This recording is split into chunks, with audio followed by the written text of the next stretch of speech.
Well, good evening, everybody, and welcome to this special public discussion. It's wonderful to see you all here. My name is Josh Horden, and I'll be chairing the event this evening. It's a joint event between the Philosophy Society and the Christian Union.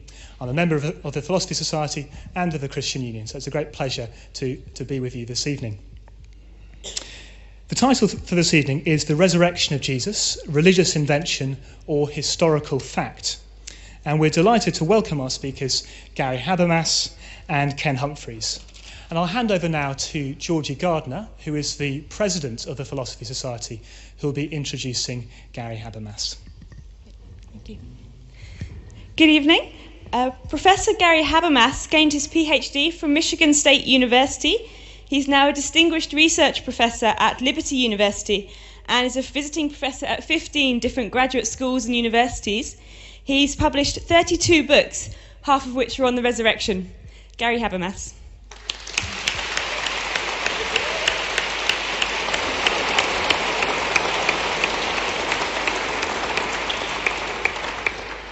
And now I'll pass you back to Josh to introduce Ken. Kenneth Humphreys has taught both in the UK and abroad, including a senior lectureship in modern languages. Religion, and in particular the claims of Christianity, have been a real lifelong interest for Ken. He's now fully occupied as a writer, radio broadcaster and public speaker, and campaigns energetically against the tide of resurgent superstition and unreason. I'll give you Kenneth Humphreys.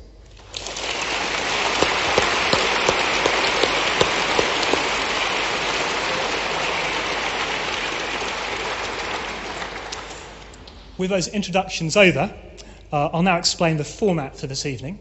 We'll start off with two statements, one from Ken initially, and then from Gary, of 15 minutes or 18 minutes of length, around about that sort of length. And then we'll have some responses from both sides of about 5 minutes or so. And then we'll have a time of open discussion between the two speakers. After that, there'll be a time of Q&A.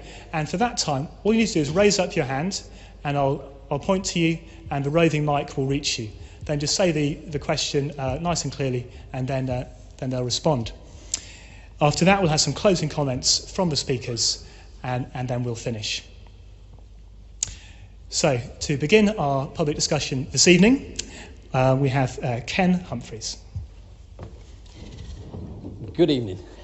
I'm not a great believer in conspiracy theories, but it did seem as if today somebody on high was making life difficult, because there was a 4-hour delay at Gatwick Airport thanks to an unusual storm. If it was an attempt to prevent my speaking here tonight, it did at least fail. Okay, let me thank both the Christian Union and the Philosophy Society of Edinburgh University for this opportunity to speak. Let me also thank Gary Hhabbermas for this willingness to debate on a topic that I certainly find of consuming interest. So there's some joy in that, but I should also say there's some sadness in the fact that here we are in the early years of the 21st century, and yet we are discussing the reality or otherwise of the resurrection of a man from beyond the grave. It would perhaps in all places seem unfortunate here in the city of David Hume that we have to discuss this issue, because I think he himself, if we allow the possibility, would be turning in his grave that we still entertain such ideas. In view of the time span, I may have to speak fast, but we have a lot of ground to cover.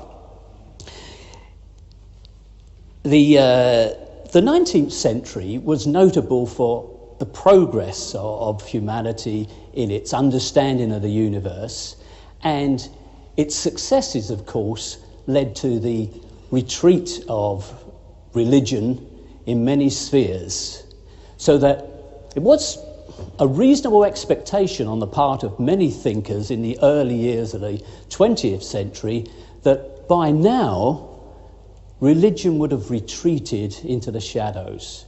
And it certainly seemed that way as the hammer blows of science and rationality forced religion to retreat. And it no longer, with any great commitment, maintained its old truths. Now, that prevailing optimism of a rational future without superstition prevailed through much of the 20th century, of course. And I can remember in my early childhood, the enthusiasm of projects like the putting of men on the moon, that the future seemed to be bright and the future seemed to be very rational. And what perhaps helped summarise and capture that optimism for a scientific future was a programme like Star Trek, which gave us on a weekly basis a vision of what life might be like in the 23rd century. It would be a rational future where mankind would boldly go across the universe, and religion didn't figure in that really much at all. If you remember the early series of Star Trek, well, the only time religion intruded was when a primitive alien race was either deluded or some devious aliens were using technology to fool simple people. But humanity was guided by the logic of science. Now, that seemed to be sufficient for most of us back in the 60s and 70s. And it's rather surprising that now in the 21st century, some of the battles that had been fought in the 19th century need to be refought. Now, why is that? Well, I think partly the answer is the same wealth that brought us things like the Apollo mission and putting man on the moon also fed itself into colleges of biblical study throughout the USA, who had, since the famous monkey trial in Tennessee in the 1920s, been somewhat cowering in a corner, very uncertain about the future because rationality and science threatened the very existence of organised religion. Now, they may have become a footnote in history were it not for the fact that some of the delights of technology, such as television, made it possible for religion to move to the forum of mass communication, and we had the rise of TV evangelicals who were very adept at selling Christ and very adept at raising vast amounts of money. Now, from that time in the 1970s, these institutions have developed a response to the rational revolution. They've learnt certain tricks and certain ways to gain credibility, one of which is to use some of the language of science. So they talk about data, for example, in a very scientific term. The wealth provided a number of scholarships, provided the development of a number of biblical schools, even the emergence of some strange institutions called Christian universities. Certainly strange to any rationalist, that is. Okay, they have come forward now with a number of explanations, if we put it that way, which challenge science across a broad front. We're all familiar with the notion of now called intelligent design or creation science, which is thrown down the gauntlet, of course, to evolutionary biology. We have the challenge of something called young Earth geology. And of course, we have a whole body of information relating to the central beliefs of Christianity, which are no longer perceived as simply matters of faith, but we are told they are matters of fact and history.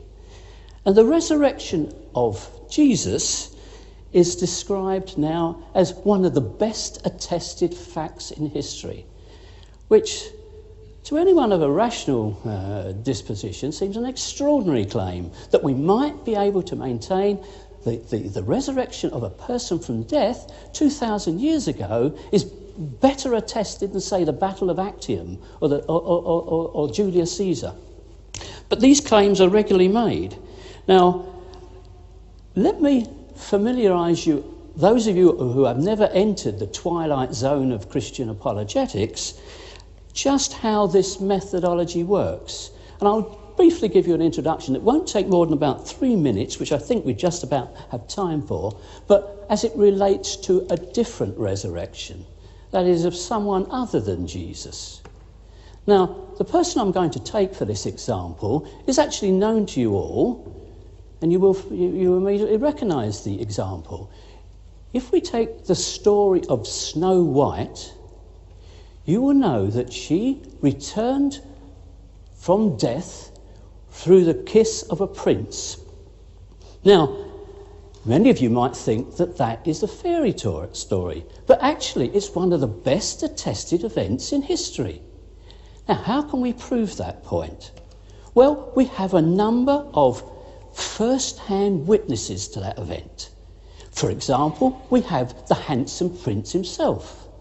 Now, his life was changed by that event. He got married. He lived happily ever after. So we have a witness there that we can rely upon. Who else do we have? We have the wicked queen. Now, that's a particularly good witness because she gives enemy attestation of the event. She wanted Snow White dead, but no. So we have a second really good witness. We had the witness of the servant who was sent to kill Snow White. Now, he changed his mind, of course. He didn't kill Snow White in the forest, he let her live. So here we have a very good witness from a cynic, a skeptic. We could say that he changed his mind. He's a third good witness. Now, we have something which we might also describe as an embarrassing witness. For example, we had the witness of the magic mirror. The magic mirror is such an obvious silliness that the fact that it's in the story proves that it must be true. Okay, and giving some support to that idea is an early creed. That creed, as we all know, is mirror, mirror on the wall, who's the fairest of us all.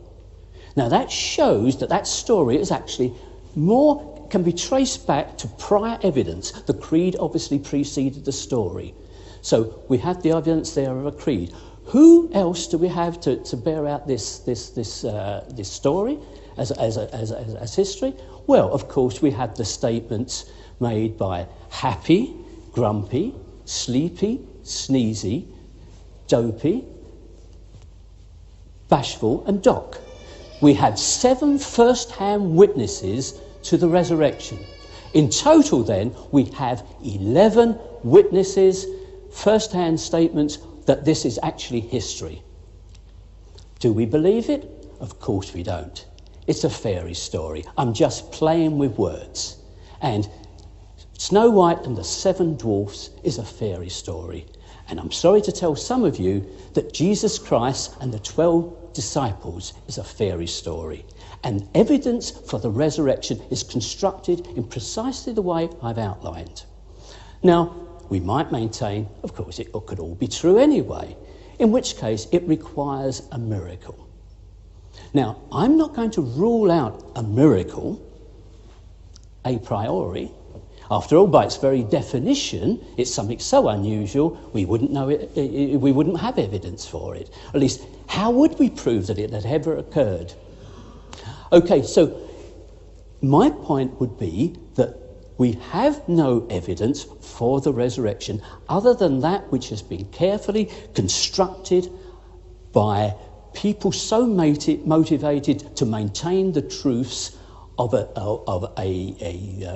religion which had been weakened to the point of almost self-destruction by the proofs of science.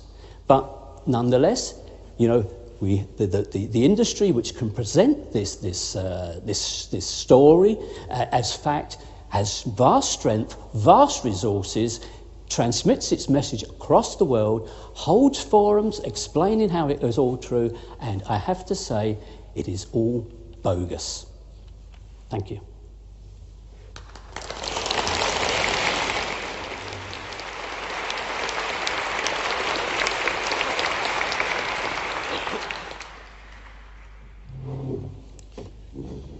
Thank you, Ken. I too had problems getting here, so I think we're even. We left, well, I won't go into detail, but we were in the storm. And then I get up here and I try to take some notes, and my pen quit writing. That's a serious matter. So, whose side are the forces of nature on? I don't know.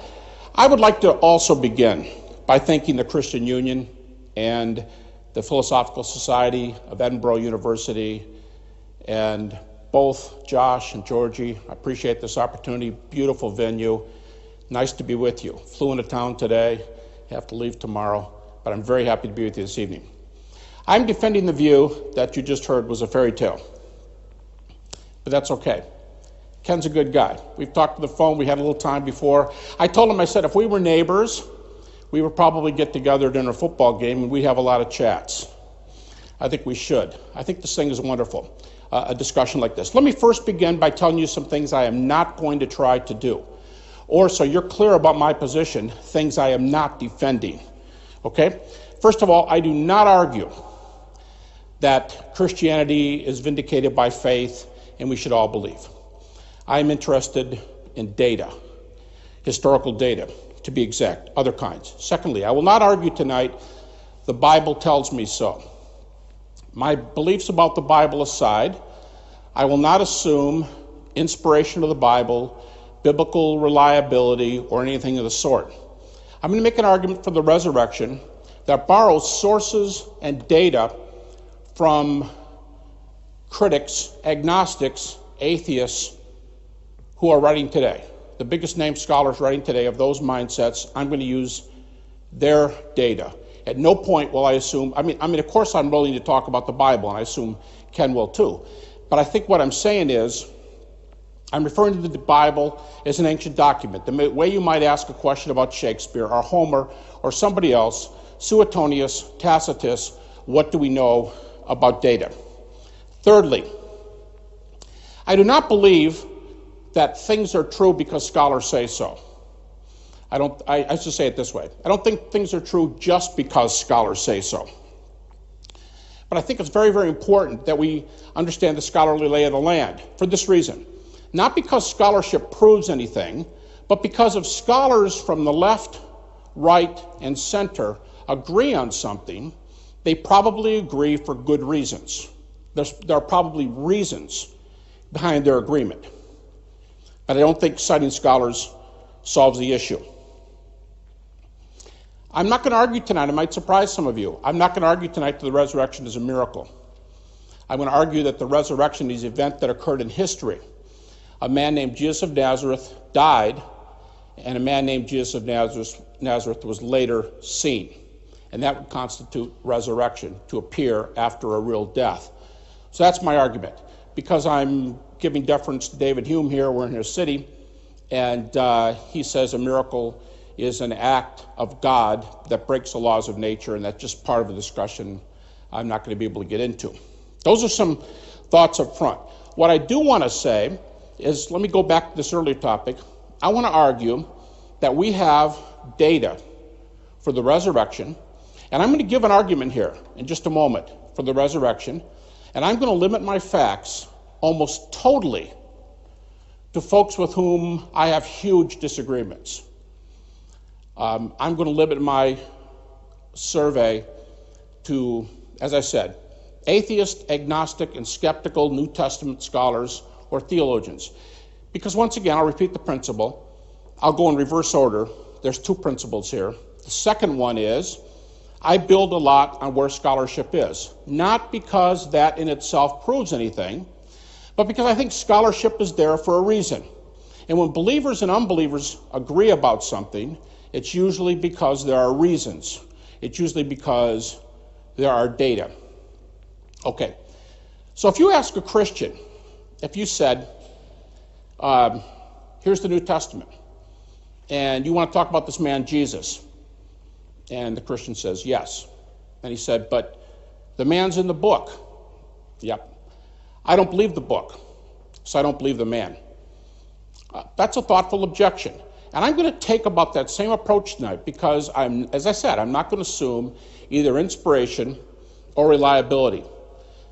But if you ask the average Christian that question, they're going to say something like this.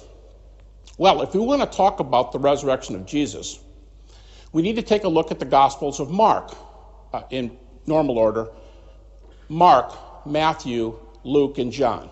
And these Gospels are usually strewn along a timeline from about 65 to 95 AD. For example, the well-known skeptical scholar G.A. Wells, who from London area, argues that all of these Gospels are written before 120 AD. Okay, that's a typical approach, but I think the best approach to argue for the resurrection is to use the writings of the Apostle Paul for this reason. Today, Paul is the critic's darling, you might say. Critics from the opposite side of the spectrum that I'm on will say Paul is the critic's darling. Why? Well, Michael Martin, atheistic professor of philosophy in the U.S., wrote a book called The Case Against Christianity. He says this: Paul's testimony is the only eyewitness testimony we have for a resurrection appearance of Jesus. Okay, so I can either say, well, wait a minute, how about the Gospels? Or I can say, I'll take Paul and move with him. And just to start, I'm going to take Paul. Now, probably the best known critic in our country, the best known skeptic in our country is an agnostic scholar, and his name is Bart Ehrman. He's written a number of books. Generally, he's published by Oxford University Press, so there's a little tie across the ocean. And Bart talks about the undisputed epistles of Paul, as almost every New Testament scholar does. And they will generally label 7 books with that title. Bart would say Romans, 1st and 2nd Corinthians, Galatians, Philippians, 1 Thessalonians, Philemon. And I'll just note in passing, G.A. Wells gives the exact same list with Colossians added. So G.A. Wells has 8 epistles. These are dated between 50, sometimes scholars go back as early as 48, but these are dated from 50 to 60 AD. G.A. Wells dates them from 50 to 60 AD. So I'm using G.A. Wells and I'm using Bart Ehrman, an agnostic. So I'll say, okay, well, let's take a look at Paul's epistles. In 1 Corinthians chapter 15, beginning with verse 3,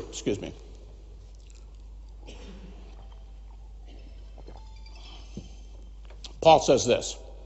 He says in verse 3, I gave you what I was given.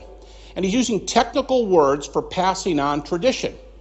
Now, if we believe Paul's own testimony that he was a Pharisee, we know from Josephus and others that these same terms are used by Pharisees for the passing on of tradition. This is a society where it's very possible that 90% of Jesus' audience was illiterate. And for that kind of an audience, you have to tell stories, perhaps. We call those parables. Or you have to make statements, shorter, pithier statements. And I think that was the cradle portion of the Snow White story, because critics make a big deal of short passages in the New Testament that basically answer the question of what did earliest Christian preaching consist before the very first New Testament book was written. And creeds are the answer to that question. They fill in the gap between 30-ish, the approximate death of Jesus, 30-ish and 50-ish AD. And Paul's reporting one of these. If contemporary critical theology agrees on one thing today, it's that 1 Corinthians chapter 15, in that text, beginning with verse 3, Paul is reporting material. Let me step out here and do it this way. If this is 55 AD, the writing of his book, and back to that table is the death of Jesus. Let's just say it that way. Paul says 55 AD, the dates are the same, whether you're looking at critics or believers or whatever. And Paul says, verse 3, I gave you what I was given. Now let me first give you a critic's conclusion. This was not developed by believers or conservatives. It came from the critical side of town. I'm not pointing at Ken, by the way. I'm talking about my timeline here. And here's the conclusion that they come up with. I'll be glad during the Q&A or any other time to give you bibliography, names, dates, doctoral theses, whatever you want. But the leading conclusion is that Paul received this material in 35 AD. And here's how they get this. The cross, about 30. Paul's conversion is placed at about +2. Paul says in Galatians chapter 1, an undoubted Pauline epistle. In fact, Bart Ehrman calls these 6 epistles that I've already outlined for you, he calls them undisputed Pauline epistles. There may be a person here and there, a few people, but for the most part, for an agnostic New Testament specialist like Bart Ehrman to refer to the undisputed Pauline epistles, he must not see too many people on the horizon who are going to disagree with this picture. And the idea is, here's about 30 AD. Paul meets the risen Jesus, he claims, about +2 after this event. He says 3 years later, Galatians chapter 1, 3 years later I went up to Jerusalem, 2 + 3, 5. So we're at about 35 AD. And Paul said, when I went to Jerusalem, he said, I didn't just go up there. Well, C.H. Dodd of Cambridge makes a famous statement. He said, Paul didn't go to Cambridge. Paul didn't go to Cambridge at all. He said, Paul didn't go to Jerusalem to talk about the weather. What did he do? He said, I interviewed Peter, the apostle of Jesus, and James, the brother of the Lord. And he said, they're the only 2 apostles I saw, and I talked to them for 15 days. In context, Paul is witnessing regarding, in the context, they're talking about the nature of the gospel. And then right afterwards, Paul says, I assure you I didn't lie about this. I talked to these fellows, and we confirmed the gospel. This is just +5. Now, critics argue that Paul received this creedal passage. Recently, Richard Bauckham, just recently retired from St. Andrews. He's living in Cambridge today. And Richard Bauckham has just argued that what I'm giving to you is not some conservative, if you believe inspiration kind of. He argues this is the consensus of modern scholarship. The consensus puts Paul's receiving this material in 35 AD. But the 2 men from whom Paul probably believed this material and received this material, Peter and James. Now, let me just stop there for a second. I'm not talking about Paul's own appearance. I'm talking about the 2 disciples talking about their appearances. Peter, James, the brother of the Lord. And he hears this here at about +5. But these 2 men had the material, obviously. They had it before Paul had it. So we have to be earlier than 35. Now, creedal material is formulated. It reads in the Greek, it reads a da-da-da-da-da-da-da-da-da-da-da-da style. Now, it doesn't rhyme like English poetry, but there's a staccato sense to it. It breaks the syntax of the sentence. Anyway, scholars are pretty well agreed where these things are. And again, there's scholars over on the other side of the equation. So, now let me stretch out this 5 years. This is 35, that's 30. Paul receives this material. It's a consensus of scholarship, according to St. Andrews, Richard Bauckham. Paul receives this material +35. The 2 men from whom he received it, Peter and James, the brother of Jesus, had to have it before him. If you're going to give it to somebody, you have it first. Now, this is the date of the formulation of the creed. The events on which the creed are based has to be earlier still. And if you have 2 steps in between 30 AD and 35 AD, we're getting back very, very close to the events in question. How close? Am I just talking about conservative Christians? I am not. For example, let me cite one of the men on Ken's website, Gerrit Ludemann, atheist New Testament scholar in Germany. Gerrit Ludemann says, he admits this whole timeline, and he says, as well as the general dates for the epistles of Paul, what's called the authentic, the undisputed epistles, and Ludemann says, the latest that this material became a creed, the latest is 33 AD, or +3. He said that's the latest. In our country, we have a group of folks called the Jesus Seminar. They're extremely skeptical. In the press, they're almost synonymous with skepticism. They're the ones who throw beads in the hat, and they've rejected 80 to 90%, depending on how you count, they reject 80 to 90% of the so-called red letter sayings of Jesus. The Jesus Seminar, not conservative, founded by Irish scholar John Dominic Crossan, American scholar Marcus Borg, who's an Oxford grad, by the way, But they founded the Jesus Seminar, and they say the latest this material could be is plus 2 years after the death of Jesus. Plus 2 years. The latest contributors to this discussion are 3 British scholars. One right here in this city. Well, he's an American, but he's the head of a British department here, Larry Hurtado. And he said recently he has studied the subject of the deity of Christ. It's been his specialty for 35 years. And he said there's never a time when the earliest Christian preaching, there was never a time when Jesus was not preached as A, divine, and B, raised from the dead. In other words, Hurtado says the message goes back to 30 AD. Second case, the one I mentioned, Richard Bauckham, St. Andrews. He says exactly the same. Never was a time when Jesus was preached as anything other than deity or raised. Now I'm going to tell you why this is important in a moment. Third voice is as influential a scholar as there is today in historical Jesus studies, James or Jimmy D.G. Dunn, University of Durham. And Dunn, in a recent book on Jesus Remembered, Dunn says this material becomes formally creedalized material no later than 30 AD. Now, folks, these are scholars from some of your own universities here. In fact, I could mention Tom Wright in here too, professor of both Oxford and Cambridge. Folks, this is not an example of what kind of silly Christians are still believing this since David Hume. This is not an example of, I think it's kind of a red herring to say, what about TV preachers and Snow White? How do these people get away with teaching this kind of poppycock at Edinburgh, Durham, Oxford, Cambridge? Wouldn't they be drummed out of court if this was on the level of Snow White? You'd think so. But these fellows have written extremely influential books. Now I'm going to have to stop in a moment, but here's where I'm going.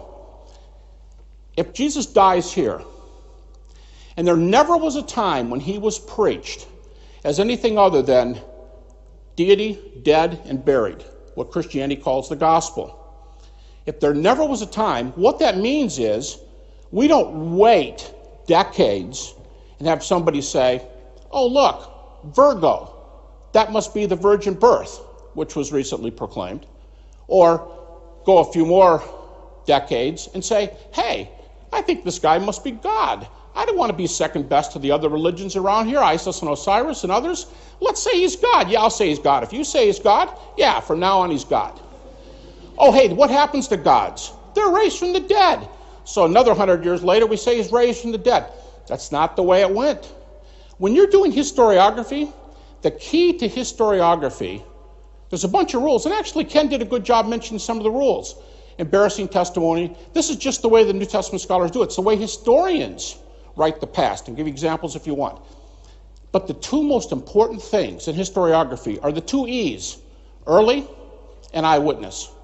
Early and eyewitness data. And what you have if the story goes back here and you have 3 folks talking just 5 years later. By the way, just a few years after that, Galatians 2, Paul goes back to Jerusalem. He said, I laid before them the gospel I was preaching, of which he says the resurrection is an indispensable part.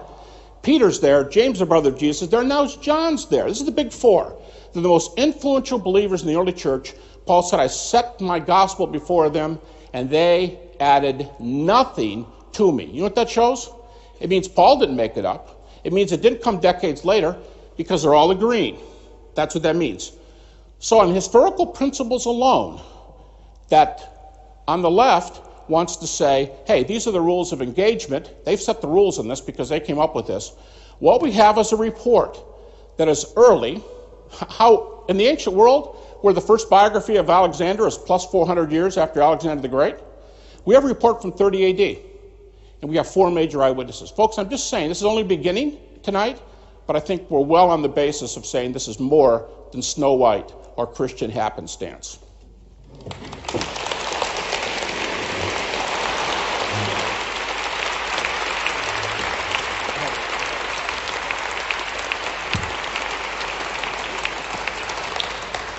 Okay, thank you, Gary.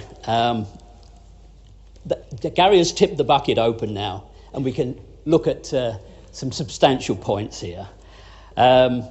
I agree we should look at Paul. I mean, he's a main man here. In fact, we should look at both Pauls, because if you read the epistles, you'll actually identify a totally different man from the one you read in the book of Acts. Now, that should make you wonder for a start.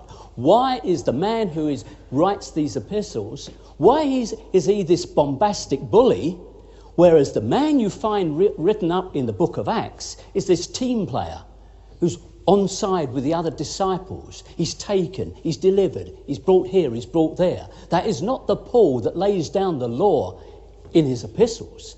So that at least should make you wonder. Okay, he mentions this early creed, which I referred to in the Snow White story.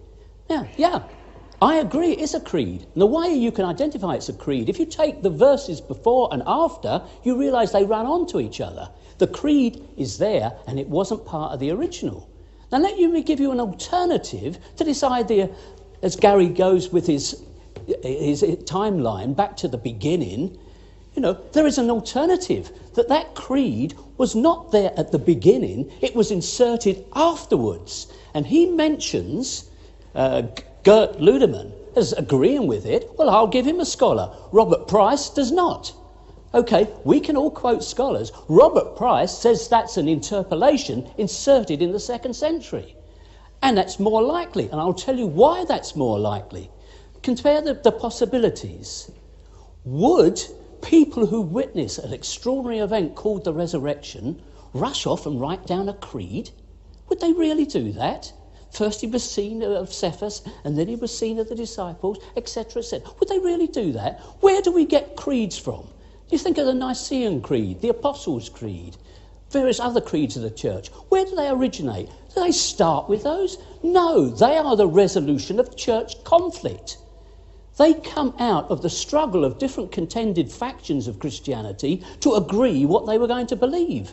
And after the fight, which was acrimonious, often violent, if you consider the origin of the Nicene Creed, it came after the battle with the Arians, and Arius was murdered. You know, and then you have the creed. You don't have it to begin with, so at least consider the alternative to this earliness of the creed. It's a later interpolation. Compare that creed to what is said in the actual Gospels.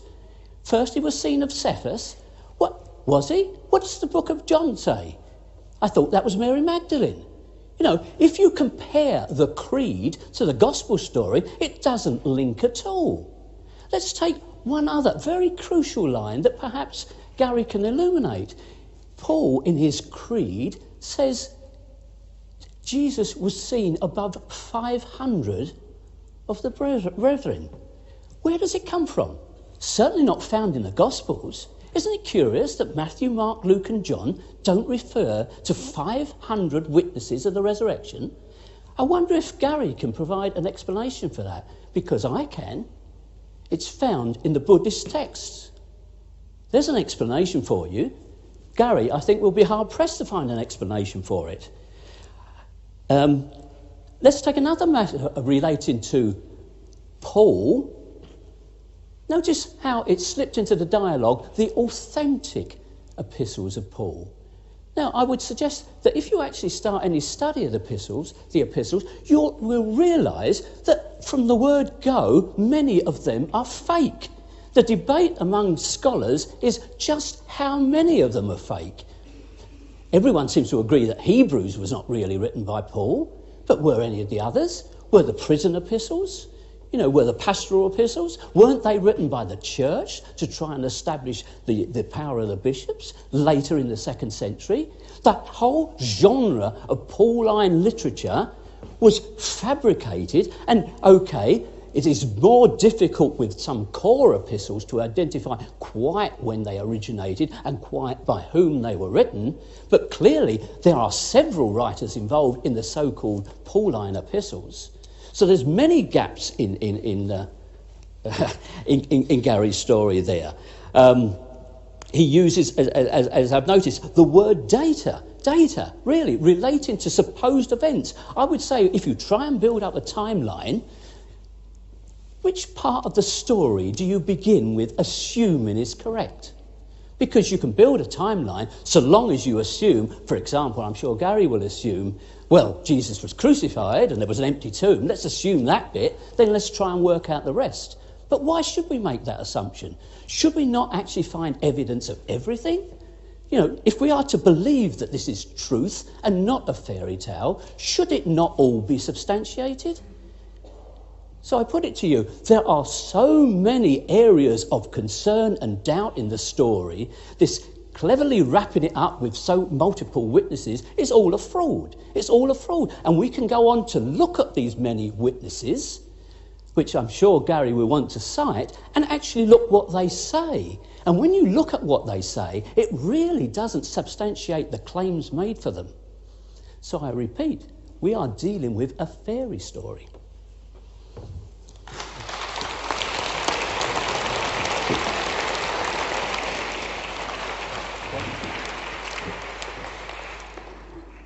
I commend you on getting what I count 7 arguments in 5 minutes. That's brilliant, and I mean that. Let me try to respond to all 7. First question, which Paul do we believe? The Paul of the Acts or the Paul of the Epistles? It's very easy in terms of my debate tonight. I've already said I'll be glad to go back and talk about the Gospels, and I'll put Acts in that group. But I'm starting with Paul's authentic epistles tonight. More about that in a moment. So it's very easy. If somebody were to say to me, Acts contradicts Paul, I say, hey, I disagree. And I'll be glad to talk to you about that tonight. But that's not what I'm trying to do. I'm going to stay with Paul. So if you say you must choose, I'll take Paul. It's that easy. A later book can't militate against the early one. And by the way, who concludes that? John Dominic Crossan. He said, when Acts goes against Paul, I'll take Paul every time. I didn't think I agreed with Dom on too much, but I agree. The Creed. Bob Price is a very good friend of mine, and he and I have dialogued. You can find this on our website. Bob, okay, we're not going to settle with head count. Bob is about, there might be 3 other scholars in the world. My bibliography in the resurrection is over 3,000 sources. Bob is about the only person who believes this portion is interpolated. Richard Carrier, from the same Internet Infidels group in America, Richard thinks Bob is incorrect. Now, I mean, that can happen. But if we find a person and say, well, Bob disagrees with you, okay. Without exaggerating, in fact, I have a book right here where you can check the endnote out. I have 30 scholars in here, all of them skeptics, all of them critics, all of them agnostics, and they agree with this timeline. Now, look, I'm not saying it's 30-1, therefore I'm right. I'm not saying that. But I'm saying if it's, remember my lead comment, if it's 30-1, it's probably because the reasons are better on that side. Okay? Thirdly, and he also made the comment about Arians, the Arian Creed. I might have misunderstood him, but it sounded like he said it wasn't even around then. Folks, let me tell you something. All 58 verses of 1 Corinthians are in the earliest papyri. They might even be dated from 150, but by 200, anyway, all 58 verses are there.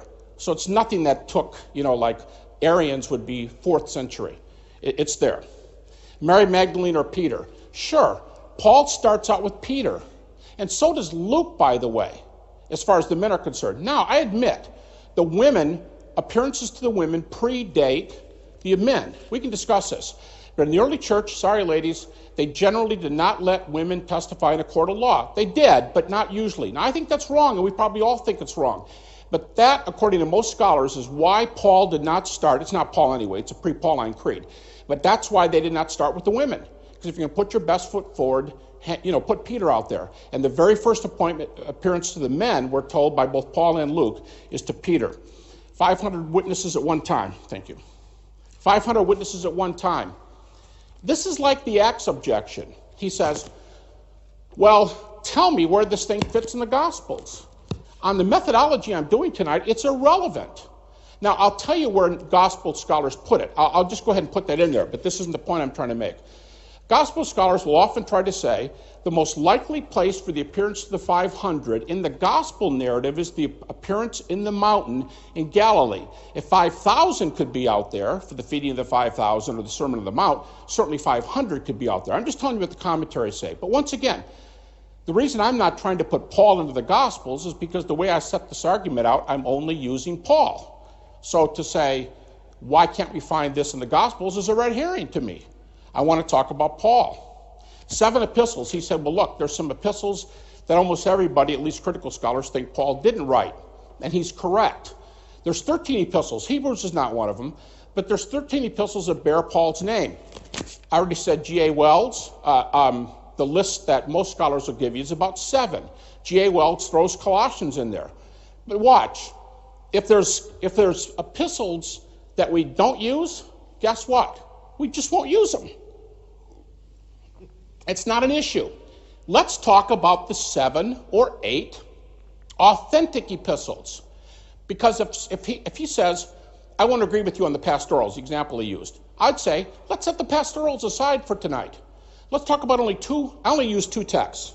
1 Corinthians 15 and the break between Galatians 1 to Galatians 2. It's the only one I'm using. I don't care about books that somebody thinks aren't written by Paul. Let's talk about the ones that the agnostic Bart Ehrman, New Testament specialist, says are the undisputed Pauline epistles. He basically, by undisputed, he means virtually no one disagrees. Let's talk about the positive material, not red herrings. The last thing I have here, data and the timeline. Folks, let me remind you, this timeline is not Gary Happermass's. I did not invent this. This came from the 60s and 70s from highly critical scholars. The Garrett Ludemans, Dom Crossan's, I mentioned them, the Bart Ehrmans of the world. This is not a believer's contrived timeline. It's a skeptically contrived timeline, if it's contrived. But what I'm saying is it didn't come from us.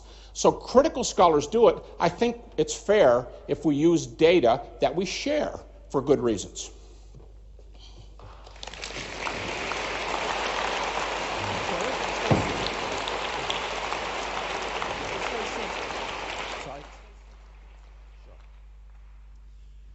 So we now move into a time of open discussion between Gary and Ken, and which of you would like to begin? Well, if I may make a response. Thank you, Gary, for that contribution. I mean, it does open a door to many things. You mentioned about, quoting scholars, which I know you are fond of. A ratio of 30-1 in terms of whether they agree more with you than with the position I'm stating. That's possibly true. I wouldn't doubt that those who doubt the official story are quite a minority. I mean, does that really surprise anybody? I mean, isn't it easier to believe than to think? He mentions Bart Ehrman as a skeptic. What he doesn't mention is he actually used to be a born-again Christian evangelical. Why has he changed? Because he studied the manuscripts in great detail over a long period of time. He lost his faith because he studied the data. Now, we're talking here of evidence for a fantastic event. You all are familiar with that phrase, extraordinary events require extraordinary evidence. Well, I'm not going to push the point that far, but I would say this, that we need pretty good evidence, not flaky evidence, not marginal evidence, not evidence that we can interpret with a favourable Christian gloss. Now let me make a comparison, if I may, graphically, between the evidence of the resurrection, which appears in the New Testament. There it is, including the slight references in Revelations to the one who comes with a sword from his mouth. But the other standard references of the resurrection, they fit quite comfortably on an A4 sheet, rather fewer than 600 words. To give you a comparison of that, something else that has something in the order of 600 words. A McDonald's Happy Meal menu. Now, would anybody here be convinced, let's say, of the nutritional value of a McDonald's Happy Meal on the basis of 600 words? Can we be convinced, therefore, that a few pages of the Gospel speak of some extraordinary event? He said I can interrupt you, Ken. Yeah, sure be. Wow. This is great. Okay, Bart Ehrman used to be an evangelical. This is our discussion time, and he's a neat guy. He really is. Bart Ehrman used to be an evangelical. Ken, we're not going to solve this by going back and forth. By the way, Bart Ehrman has said in his most recent book, it wasn't the manuscripts, it was the problem of evil that bothered him the most. So it wasn't... Problem of? Evil. It wasn't a... And then later, I'm sure he's bothered by the text, but he just said in his latest book, his latest revelation is, it's the problem of evil. But you know what? If you want to start going down the line, I mean, we could say, hey, this guy's converted by studying the evidence, this guy's converted by... And the list is long. As far as extraordinary events require extraordinary evidence, I keep saying over and over again, I'm only using text and data as allowed by almost the furthest folks down on that side. I didn't invent this. Here's my point. If they think it's good enough to talk about it, perhaps you'll allow me to use their data and talk about it. I don't think that's weak. I think there's a lot of other data here we could put on the table. I'd be glad to do that. For example, I mean, this would just be, it'd be a wild herring. But if somebody's saying something like, well, how am I supposed to believe in resurrection today? I mean, this is an extraordinary event. I think he started something like this. It started with this kind of idea. We're in the fairy tale world. I'll just put something out here, and we can pursue it during the Q&A if you want to. Recent studies of near-death experiences, highly evidenced ones. I've been studying this phenomenon for 30 years. This is the only point I'm going to make by bringing this up. If we have evidence for an afterlife, if we do, and I think we do, then all of a sudden the resurrection doesn't look like the most extraordinary thing in the world that takes extraordinary evidence. It looks like a specific case of a phenomena for which we have other data. So I'll just throw that out there. If someone wants extraordinary evidence, let's talk about empirical data from the present. We can do that. But I'd love to go back and forth here on some scholars. I'd love to talk about, Bob Price, and you do know, right, that Bob's like the only guy in the universe who holds that view. I mean, there's a couple other people, but almost nobody. I don't think so. But surely the nature of a debate is to go backwards and forwards. Go ahead. How many others do you know besides Bob? I don't want to discuss scholars. That's just called, That's just what? I don't want to go through just quoting names. I'd rather deal with some facts here. But I mean, if you want the interesting thing, Gary, in your exposition is how interestingly you backtrack from your overall view to minimalistic claims then, okay? If we can prove that quite a few of the Pauline epistles are fraudulent, then you're quite happy to dish them.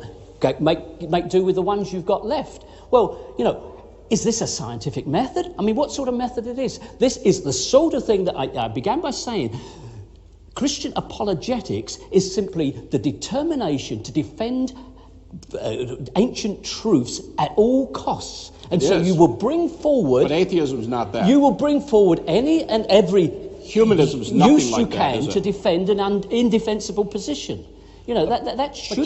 But Ken, that's precisely why I've chosen this methodology, not to cite my facts. Dom Crossan, Garrett Ludeman, the Jesus Seminar are not very well known for being evangelical apologists. In fact, they really hate it.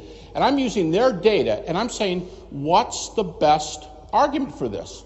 Dom Crossan has just said recently, Tom Wright, for those of you who know Bishop Tom Wright, we're going to be together in London in just 2 days. Great guy, 800-page book on the resurrection.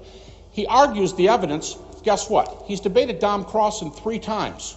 I was there all 3 times. And I heard Dom say this in all 3 debates. Do you know what? I've been thinking about this material for a whole long time, and I think Tom's right on this.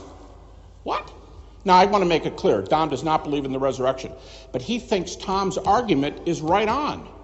So I'm saying, this doesn't sound like a fallacious Christian apologist. Believers are out of control. We're using Dom Crossan's type data and going after it.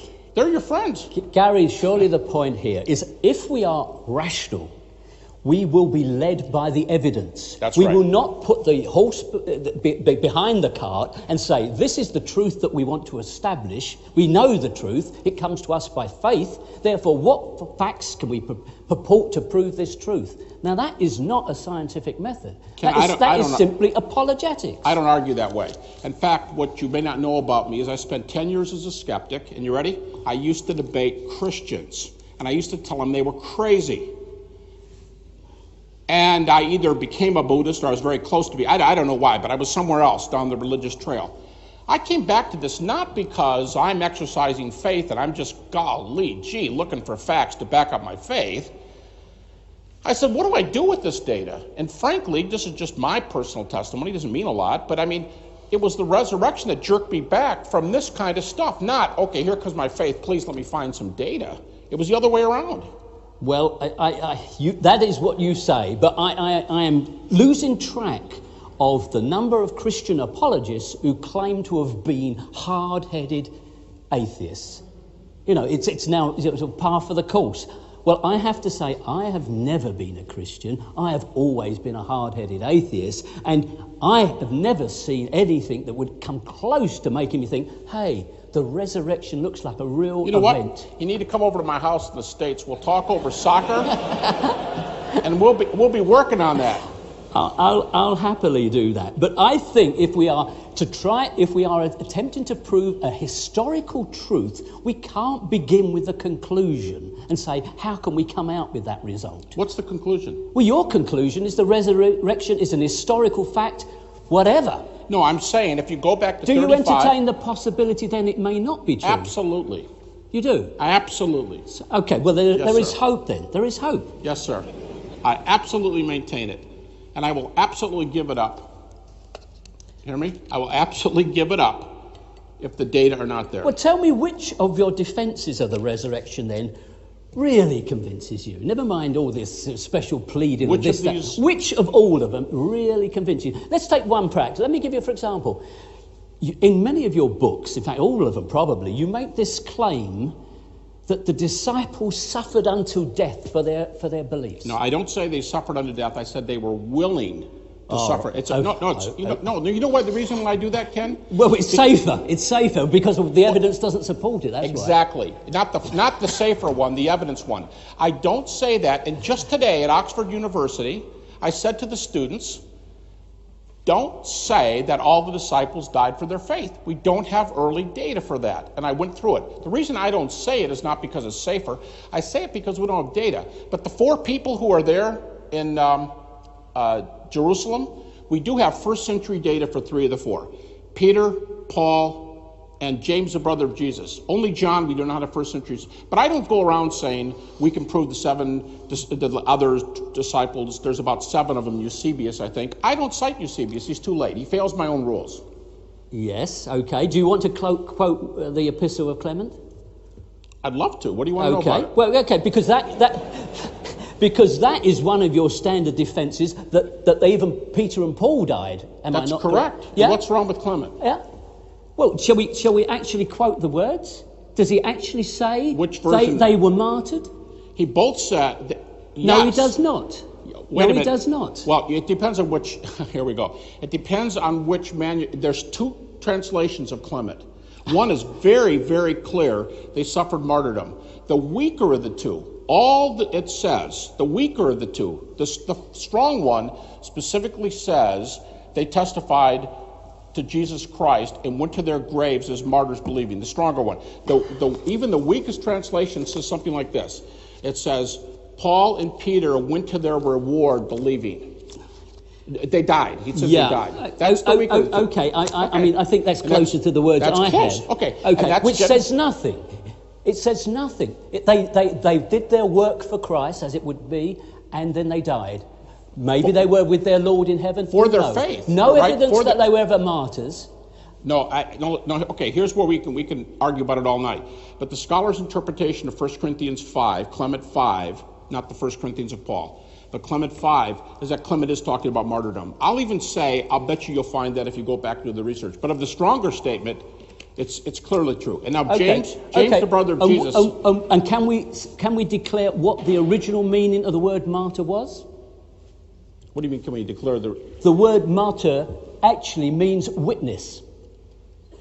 Fine. It doesn't mean anyone who suffered and died. Do you know who it started with?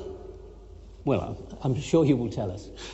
Justin Martyr, 2nd century. Okay, much later than your apostles. Sure, but my point is, just to establish the word martyr, well, it's 50 years later. It's not hugely later. He goes to his death for his testimony as a Christian philosopher, and he dies.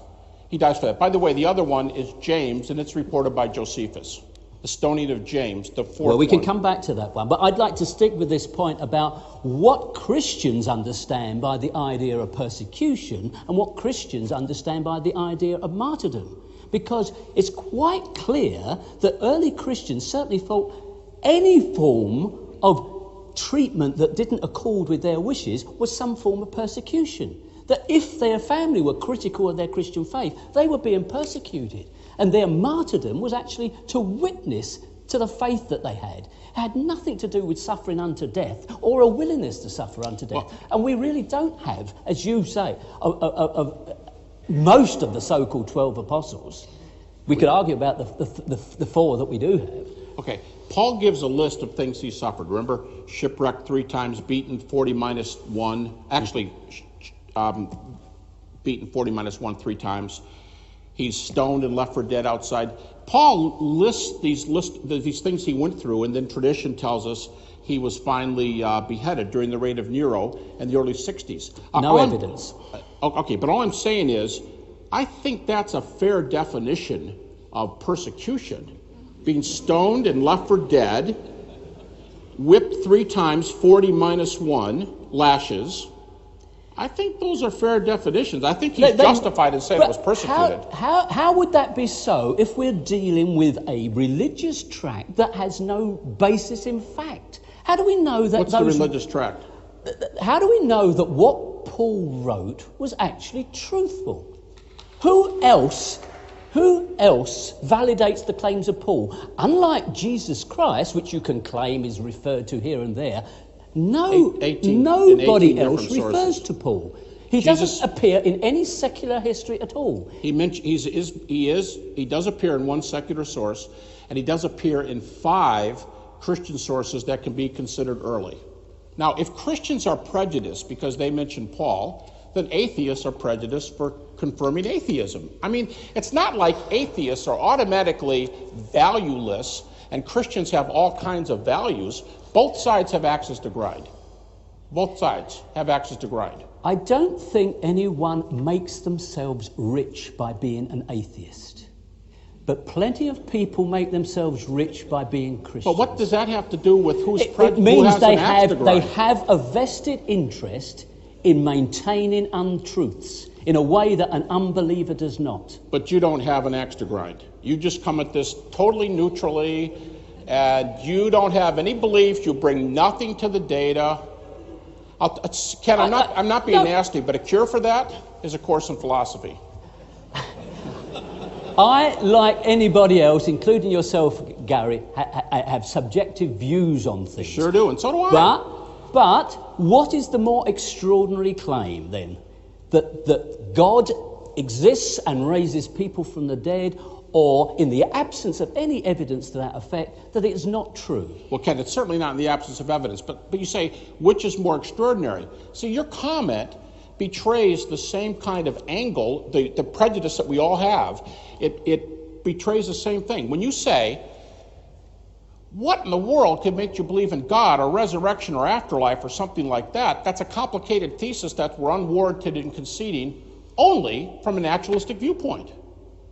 If God exists, and if there's an afterlife and if there's a resurrection, it's all of a sudden it's just not uncomplicated, it's the answer for the universe. What I mean is for you to say, that's an extraordinary thesis and incredible to believe. Because if you're an atheist, of course it is. That shows that kind of angle that I'm saying philosophy will kind of knock out of you if you take a philosophy class. It tells us we all have an axe to grind, and your view from my angle is incredible, and my view from your angle is incredible. That both shows we have an angle. I don't believe the rejection of the extraordinary and the fantastic and the fabulous in the absence of clear proof is an axe to grind. That should be the position that we all adopt. We should not believe the extraordinary unless it can be disproved. I mean, that would be lunacy. Why don't we believe in Jack and the Beanstalk or Snow White or any such story? We're back at the beginning of your paper or your speech, which was, took some notes here, it's sad that religion is still with us today. Ken, the reason we're still talking about religion in the city of David Hume is because, listen, if there were no data, and a bunch of fanatics from both sides, because we're all, everyone's got an axe to grind, running around giving both sides, it wouldn't have survived. The reason we're still talking about it, and there's a Tom Wright who's taught at both Oxford and Cambridge, that there's a Jimmy Dunn at Durham, that there's a Larry Hurtado right here at Edinburgh, the reason these folks are around, that Richard Burridge at London, Richard Bauckham just retires from, the reason that goes on in academia, guess what? I think they would be drummed out of court if there weren't some data to talk about. It wouldn't be around. Because listen, if these guys are doing this kind of stuff, folks, let me tell you about my belief. I believe in Christianity. Now let's all try this semester to find some facts to back up our faith. I don't think they'd be full professors. I don't think they'd be around it. I feel too strongly about the British universities to say those guys hold important chairs for reasons. Now, quoting the names isn't going to help us, but the names show data. The names show reasons to believe. And I think the reason they hold these chairs, Larry Hurtado, I understand, is the head of the department here at Edinburgh. The reason they're still alive is because there's still data to talk about, like this right here. What you are not acknowledging in that statement, Gary, is that the church is an institution of society that dominated Europe for 1,500 years. We have only escaped its clutches in the last 200. Of course there is a religious establishment, and it has its centres of power and authority. It has all the gloss of being part of the establishment. Of course it regards any rational critique as equally as fanatical as itself. So the church runs Oxford and Cambridge. No, it doesn't. Edinburgh But the origins of those universities are very much. But I mean, if the Pope or Rowan Williams is going to say something like, this is what we believe in this country. I think you ought to have chairs at Durham and Edinburgh, and that's not going to put, Oxford doesn't listen to the church. Yeah, but you're putting history backwards. Where were those centres of authority before the modern era? They were in the hands of the church. That's fine. But this is 2008, and this is a secular university system in your country and in my country. These are secular university systems. Well, you have more than a secular university system. That's fine. Okay, fine. Ken, in a secular university system, I'll ask the same question you asked when you started your paper. Why are we still talking about this in a secular university system with major chairs at Oxford, Cambridge, and Edinburgh? Why? It's not because there's nothing to talk about, or we wouldn't be talking about it.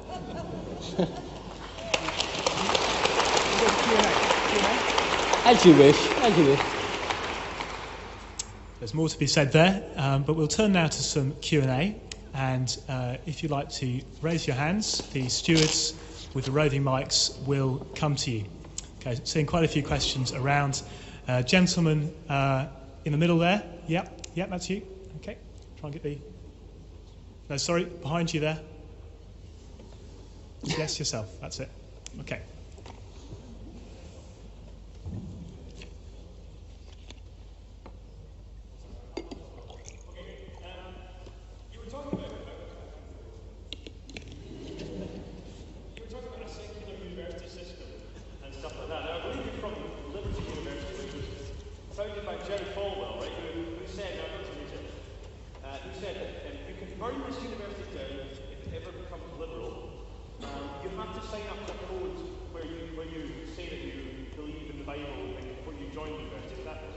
I didn't hear your last question. Sorry, before you join Liberty University, you have to sign to a code which says you believe in the Bible and these Bible truths. Is that not the case? I do? Well, anyone who wants to study at Liberty University. No, that's not true. No. Well, you can be an atheist and be accepted at Liberty University. Really? Yes, sir. Ken can go to Liberty. In fact, I hope he does.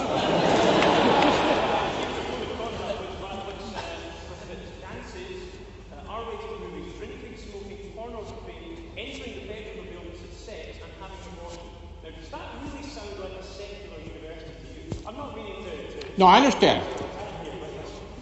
Repeat the question. If you wanted Sure. evidence and data to back up your assumption, Sure. are you not starting off with something here? Good question. And I appreciate his attitude. In case you didn't hear, he said, I'm not, picking on you and so on. I've been asked to repeat the question. I'm probably not going to do a great job with repeating it, but it goes something like this. You talk about the secular university system, that's because I'm in this country and I was talking about guys who teach at those major schools I mentioned. But he said, what about your university? It's a religious school. Don't students have to be Christians to sign a statement of faith to go there, and no drinking and no this and no this and no this? No, you can be an atheist and come to Liberty University. Now, is it a Christian university? Yes, it is. But listen, I make no qualms about being an evangelical Christian. I do not hide that. It's everything I write. Nobody who knows me thinks I'm trying to hide that or trying to pretend like Liberty's like Oxford. Nothing like that. I'm just saying that here's my whole point. The guys I'm quoting are from Harvard, Yale, Stanford, Oxford, Cambridge.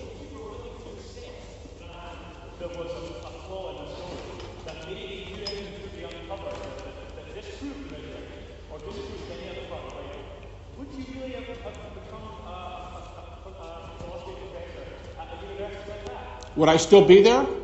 No, you're right, I wouldn't be. I wouldn't go there and hold that. But that's not my point. Here's my whole question. Using the fellows that I started tonight from these major British universities and many, many other schools, here's my question.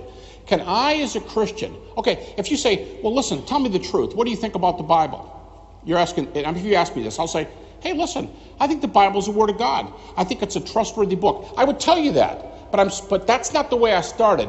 Tonight, I want to ask, are there enough pieces of data from well-known scholars that I don't have to do this from my viewpoint? I will not come here and say, I believe the Bible's inspired. Let's start with that and see if there's a resurrection. Wow, there's a resurrection. Okay, I'm going to believe. No, I'm saying, can we start with people like, I won't repeat them again, but these major universities around us here, can we start with their presuppositions and get there? And I'm saying, yes, it's really irrelevant where I teach or what I believe. I'll just concede for you, I'm an evangelical Christian. I'm okay with that. But here's what I'm asking. Could you still get there on non-evangelical presuppositions? That's my question. Josh, can I make a contribution here? Because we've heard the question, I hope, and we've heard Gary's response. Let me quote from Liberty University's own website, and it reads as follows. Faculty join Liberty only after completing a rigorous interview process that confirms a born-again relationship with Christ, a clear understanding of the purpose and aims of Liberty. Now, to me, that doesn't sound as if that would take on board an atheist. No. I'm talking about a student. A student. He said, I thought he said, could you go there? And you definitely can be an atheist. Let's move on to the next question. Okay. Yes, you said that the story that you told would supply sufficient evidence for a non-evangelical to consider that story is correct. Well, on the basis that statement is made, then is it not the case that Joseph Smith, who we certainly know existed, and had eyewitness testimony of the angel Moroni,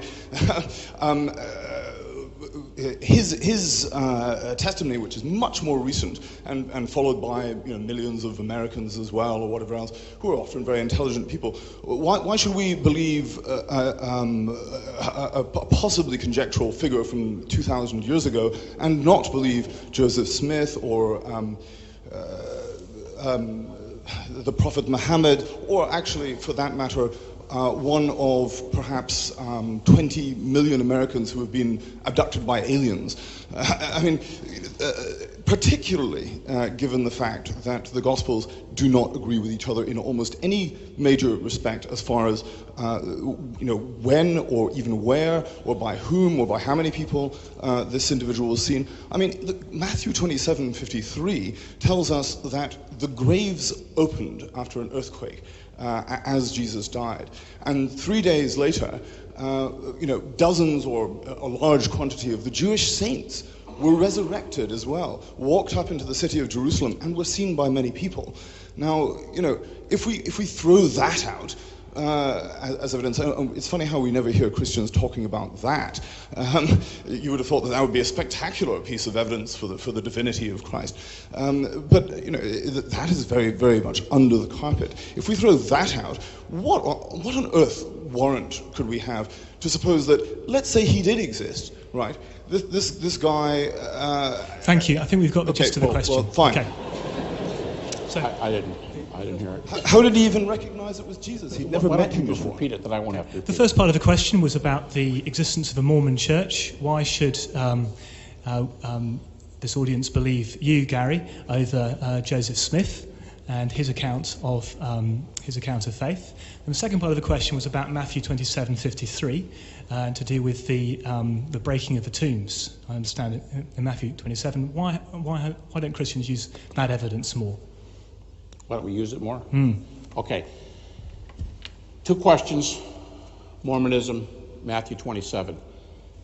Folks, it's not my job tonight. I'm not trying to go after any other belief system. I'm not trying to say, you're a loser for this or that. That's not my job.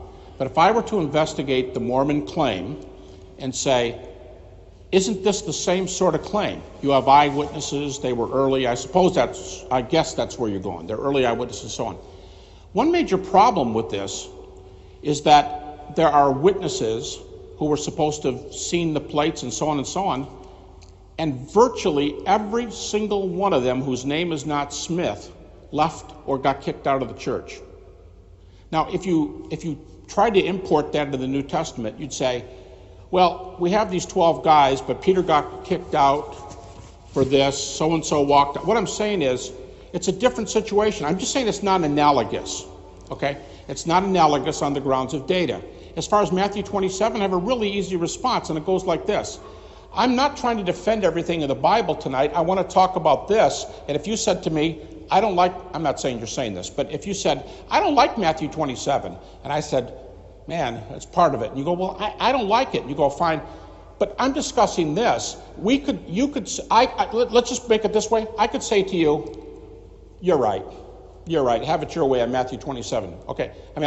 It's not the resurrection of Jesus. So I could say, hey, I'm here to discuss the resurrection. What do you do about this? See, again, let me repeat this. My methodology is to accept what critical scholars accept and to talk about that. They don't like Matthew 7:53 and following. You're right. So I don't bring it up because it's not one of the datum they want to speak about. So I'm not free to speak about it because I will only... In other words, my methodology avoids the whole thing unless critical scholars concede it. They don't concede that. You're correct. So I won't use it. I don't talk about it because I'm in their genre. I'm in their timeline. This is developed by them, not by conservatives. Well, yeah, I'll only make a small point because I think the point is well made.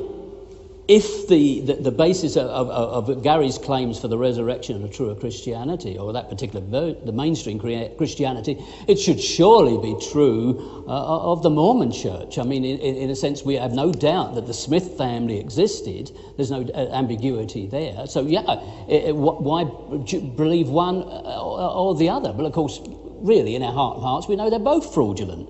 And of course, the opening of the tombs and Gary's methodology has to be admired. Is pick a mix, whatever will fit.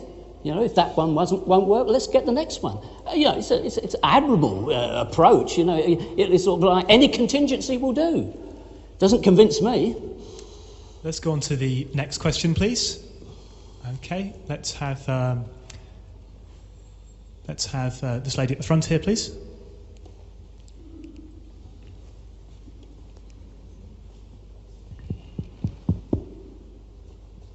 Thank you, Chairman.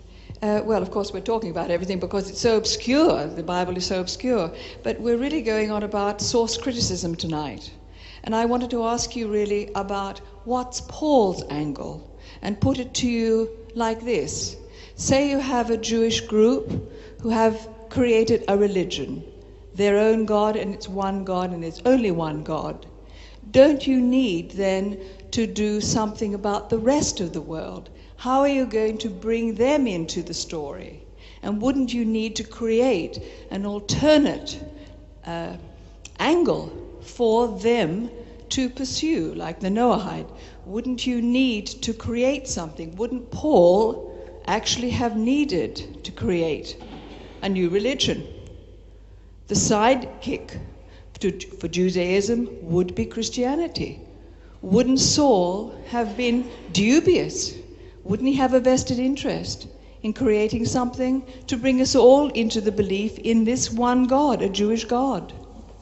Isn't there some angle there that he has that we need to think of if we're really looking at source criticism?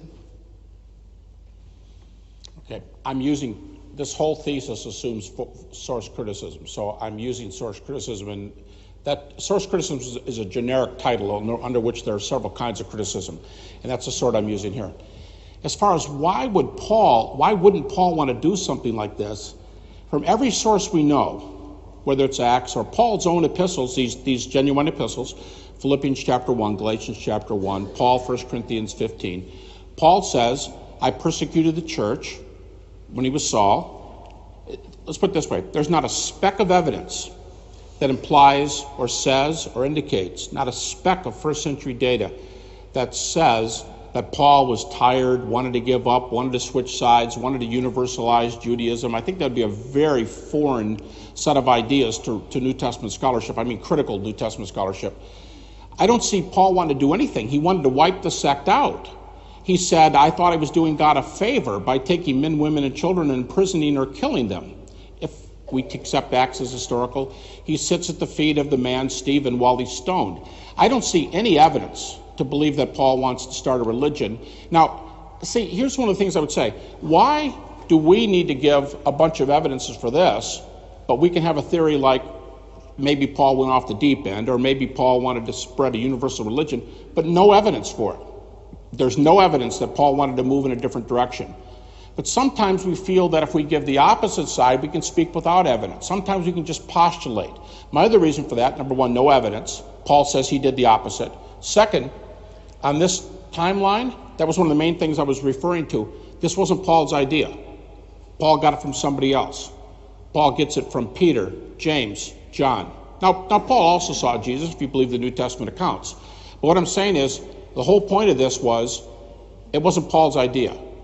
And then when I mentioned Hurtado and Jimmy Dunn and Richard Bauckham taking it back to 30 AD, Paul wasn't a believer. I mean, that's when he was fighting against the church. So in other words, the people who were around, who were teaching the deity of Christ and the resurrection before Paul, that would show you it's not Paul's idea. If it predates Paul, it's not Paul. So I would say two large arguments are, number one, you have to answer this data and why people have it before Paul. And my first point was, we don't have one bit of data that says that Paul was this or that and decided to start a new religion. I don't think we're justified in starting something new, starting a thesis without data. To just contribute there, certainly some scholars do maintain that Paul is the true author of Christianity. My own comment would be that we shouldn't look for a simplistic explanation for the phenomenon of Christianity. The Christian world today is a house divided. We all know that, in many, many sects. It was no different in the early days. Christianity has always been divided, and certainly in that crucial period of the first couple of centuries, there were a multitude of different creeds, different Christianities, and the Pauline trend was just one of them. And that's a fact that we should realise, that the Gospels as we know them are the result of a struggle between those groups over a couple of hundred years. Let's turn to the next question, please. And yes, this gentleman down at the front, please. Thank you.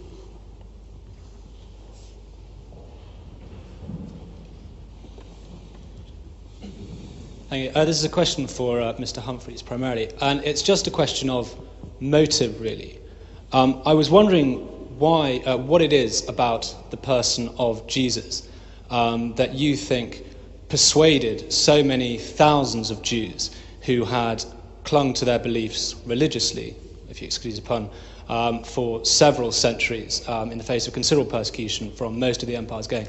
What was it about the person of Jesus that provoked them to throw in, or at least substantially modify, many of these beliefs? Or to put it another way, what was it particularly about the early believers that made them so incredibly persuasive that they could, well, really alter a religion that had showed remarkable resilience in not being possible to alter it for so many centuries? Yeah. A good question. And it's one of the pillars of the historical Jesus school, that there was this mass conversion and the church grew in some explosive fashion. The problem is, outside of Christian references, that is a position that one cannot maintain. The interesting thing about early Christianity is its invisibility. It wasn't so apparent. Now, we have the alternative, we have the option of believing the Big Bang origin, in other words, the birth of a Messiah from a virgin and the crucifixion and the resurrection and so on. That would be one explanation if you want to. But another explanation, which I think is more convincing, is that Christianity emerged from Judaism as a result of the suffering of the Jewish people. They had waged and lost 2 major wars with Rome, and that was a crisis for their religion. And that, I think, was the impetus for the emergence of the various Christian sects. And it fits the evidence more closely, because you cannot, no matter how many claims are made, I know there are references in the book of Acts for, 3,000 converts, it claims, after the episode of speaking in tongues. But do we really believe that happened? There is no historical residue of any mass conversion of the Jews until a century or so later. So, I don't accept that something miraculous came along and converted Jews from a faith. It was the suffering in the wars against Rome that led to their religion breaking into more than one element. Real quickly, 2 recent Jewish scholars, non-Christian, no Christian axe to grind. Pinchas Lapid, 1982, The Resurrection of Jesus, A Jewish Perspective, and very, very recently, just appeared off the press, Gezer Vermesh, Jewish history professor emeritus, Oxford University. 2 Jews, not Christian, both examined the data. Conclusion, Jesus was raised from the dead. No axe to grind. I think that's interesting. He says nobody outside of the book of Acts recorded the explosion of early Christianity. Let me give you some names. Josephus, Tacitus, Suetonius. 3 Roman historians. If you count Josephus as a Roman historian, count him as a Jewish historian, whatever you want. All 3 of them. Tacitus says, after this pernicious doctrine was destroyed, he said, when Pilate killed Jesus, he says the thing broke out again and spread around. It came all the way around the empire to Rome. So does Suetonius. Josephus talks about this. I'm just saying we have this recorded from other people. And one comment about the 4 Gospels came out of a struggle of centuries. Folks, listen. As the first century closed, there were only 4 Gospels in existence. It's not my fault if the early church took the only 4 books there were at that time. They just happened to be the Gospels. It wasn't like there were 10 others and they ignored them. They were the only 4 that were around in 100 AD. Gary, can I make a quick response to that? As you well know, you mentioned the name Josephus there as a Jewish historian, and of course he's a very important source. And everybody knows that the single paragraph in the Antiquities of the Jews is at the minimum been tampered with, and in all probability is fake. And whatever else you might quote as a source, we are indebted to the Christian scribes for copies of them. You said probability is what? That it's what? The quote in Josephus? That the paragraph that refers to the tribe of Christians is fake. The whole paragraph? Well, you see, that's the point. Yes, we can scholars do, I know, argue, well, a bit of this testimony has been fake, but not all of it. But I mean, that's a pretty weak argument. Now listen, one guy in the world could hold something and be right. I'll admit that. But the almost total position in the world is there are phrases in there which are questionable, but the statement itself, the base statement, is correct. That testimony comes from James Charlesworth, Princeton University, not Liberty University's religion department. This comes from Princeton University. He's tallying up, this is his area, he tallies it up. Majority of scholars. John Drain, another British scholar, Stirling University, says the same thing. So, sure, we can debate that. By the way, the three names I mentioned, Josephus has the least to say about this. Tacitus and Suetonius say more. Suetonius said it spread all the way around the Mediterranean and we failed to stamp it out when it came to Rome. That's a huge explosion of belief. Let's move on to our next question, please. And there's a gentleman, I think, at the back in the green. Yeah. Firstly, I want to thank you both for your very vivid and interesting discussions.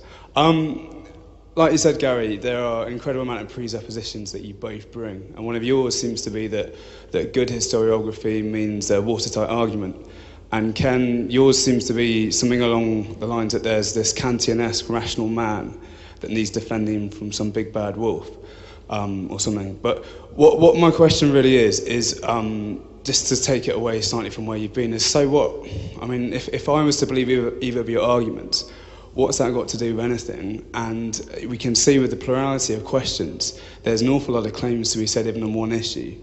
What is it about your arguments that means anything anyway? I mean, what is this rational man, Ken, and what's he meant to look like?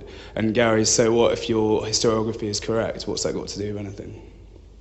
I did not hear it. No. Okay, so the question was, if we take Ken's rational man, and if we take Gary's account of the resurrection of Jesus on historical grounds, what has that got to say to us today? I think that's the gist of the question. Yeah? Okay. What does it have to say today? What does it mean and for... did you ask both of us to respond? Yes, he did. Go ahead, Ken. Well...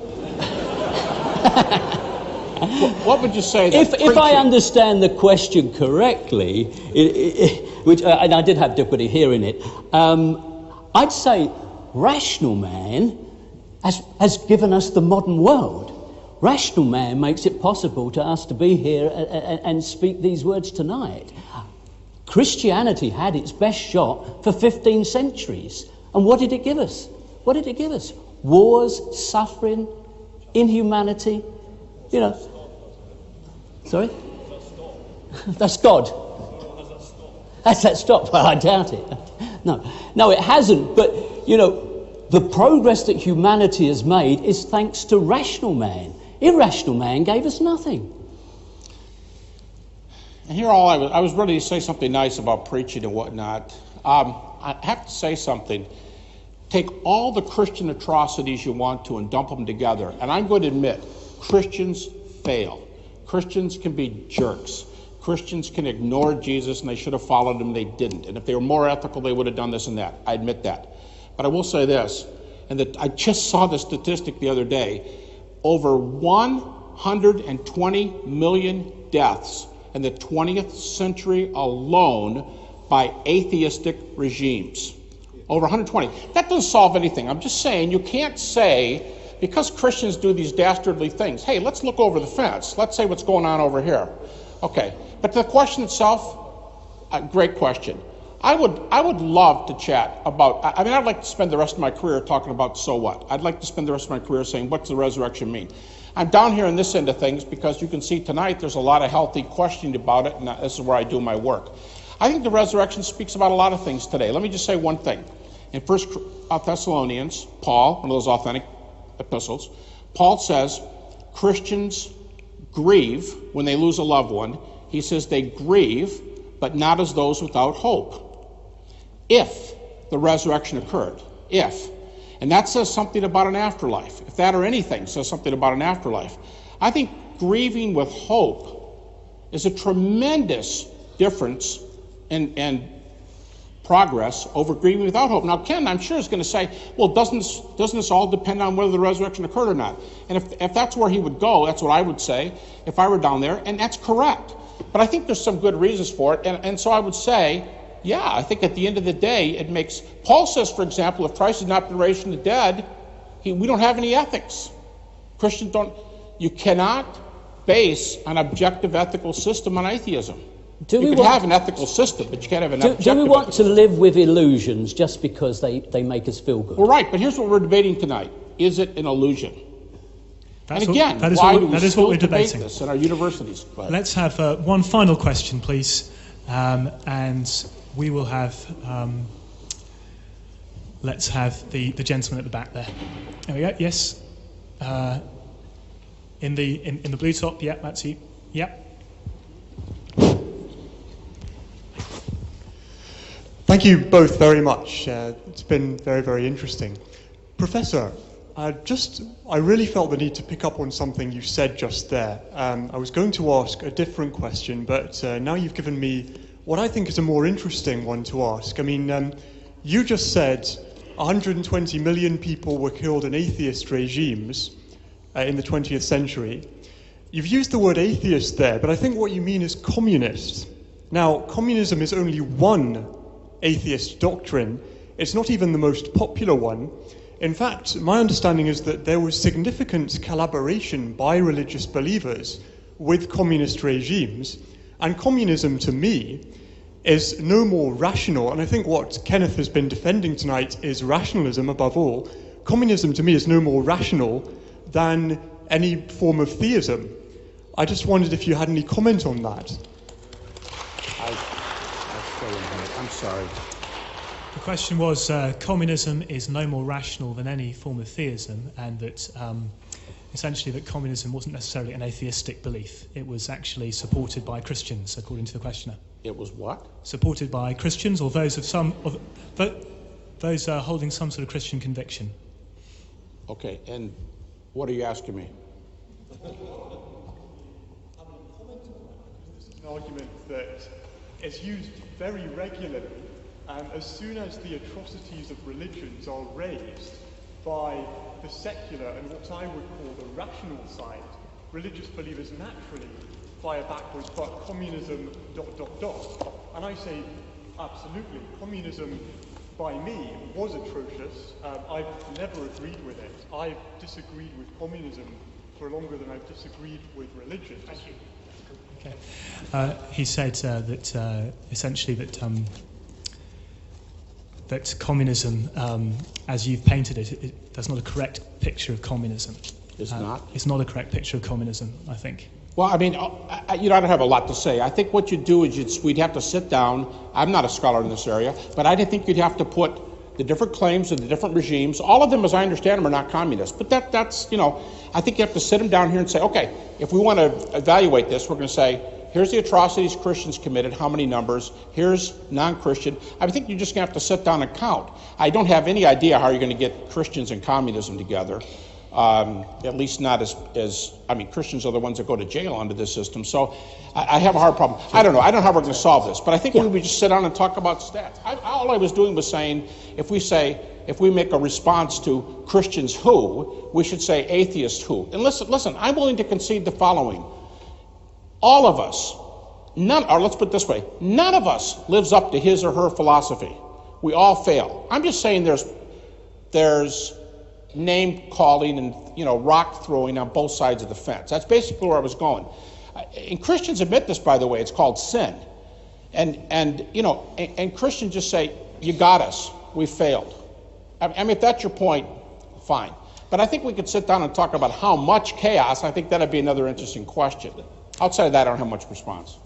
We'll close off the Q&A there, and we'll just come to some closing statements. First from Gary, a few minutes, and then Ken, a few minutes. Some brief closing statements, please. Thank you. Okay. Well, I'll stand up again. I don't know if I'm supposed to. Folks, listen.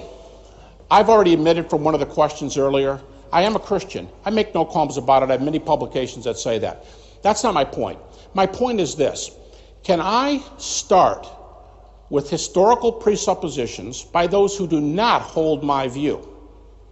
Those who would not hold anything close to a conservative Christian view of any sort. And can I use their data? And this entire argument I gave and the other points I made, undisputed Pauline epistles, points like that, do not come from my mindset, do not come from my position on the fence. In fact, this argument was not developed by conservatives at all. My point is that if we were to start with other non-Christian presuppositions, I think we have a basis to say that Jesus was raised from the dead. And my chief argument said, we can get back to 30 AD, we can talk about early eyewitness testimony. And I, other things came up in the discussion, the give and take, and I started saying, I guess I went all around full circle to Ken's opening comment. And I said, no, it's not good that Christianity didn't die out. The very fact that it's alive and well at Edinburgh University, look at the group tonight. The very fact, now some of us want to stomp it out and some of us want to raise the flag, but the very fact that there are this many people tonight tells me it's a pretty exciting issue. I'll bet you don't all leave. I'll bet you we sit around and talk afterwards. It's a hot idea. And the fact that the head of the religion department here thinks good evidence, and all these other universities, and you can get away with it at Oxford and Cambridge. All I'm saying is, starting with these sorts of presuppositions, not mine, somebody else's, we can build a case for the early eyewitness testimony for the resurrection. Now, I think what comes out of this, and whenever the gospel is defined in the early church, is always the deity, death, resurrection of Jesus. My point was that all started from 30 AD, and the call of the New Testament is exercise faith. Christians fail. Christians can be jerks. Christians can try to make money out of their preaching, and they shouldn't do it.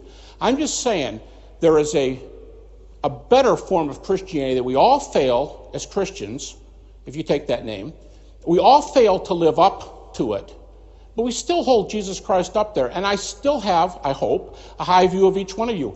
Ken and I hope, are going to be friends after this is over. I know from my viewpoint, hey, he's fun, and I really do wish he lived next door to me.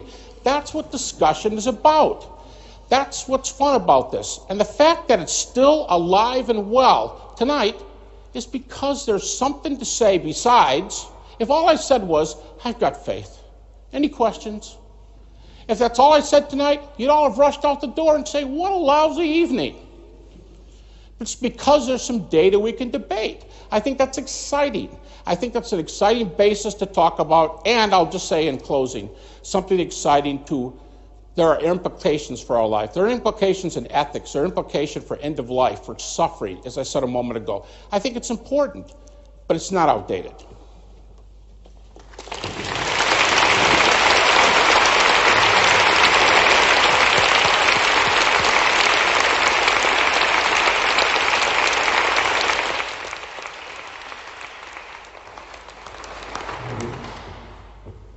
Okay, I think in the resurrection, which is the subject of this debate, we are dealing with a fairy tale. It probably doesn't matter that many people believe strange and silly notions, but unfortunately, when it comes to religious ideas, we can't be quite as comfortable with that.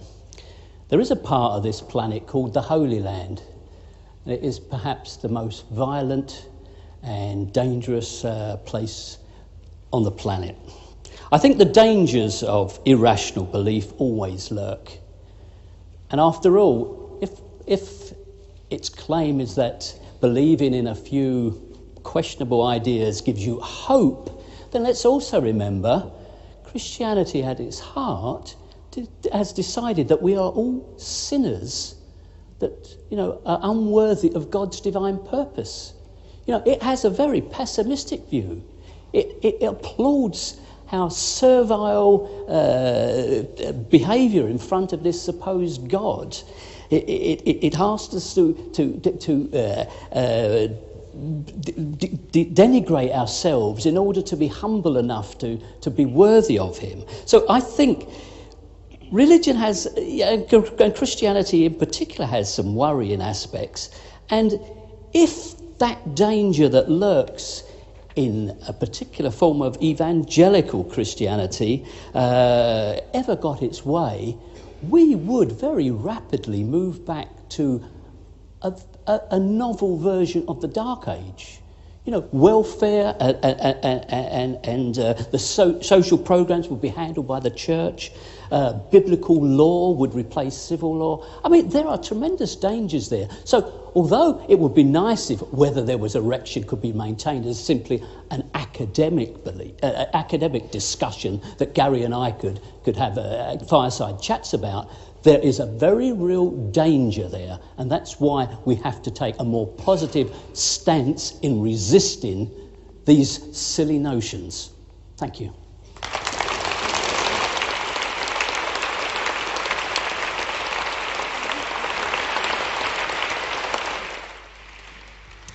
Well, thank you to both Gary and Ken. We need to say a few words of thanks now to various people. I'd like to invite Hannah Kelly, who's the president of the Christian Union, to come and say a few words of thanks to various people.